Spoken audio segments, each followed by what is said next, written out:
To change lock screen clock on the Motorola Edge 70, first of all we need to open settings. Over here in settings we should be able to scroll down a little bit, and then you want to go to personalize.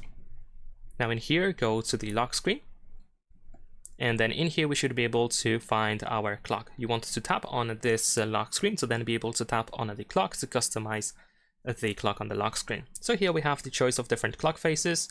You can choose your favorite one. Let's say I'm gonna go for maybe this one over here.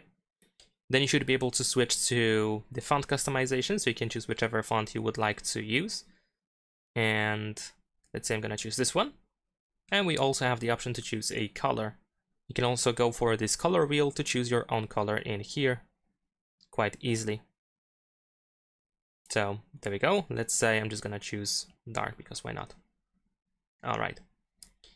And that's about it. Of course, once you are done, you can just tap on this check in the upper right corner, and that is pretty much it. Unfortunately, you cannot change the position of the clock.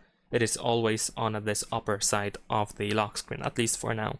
Leave a like and subscribe.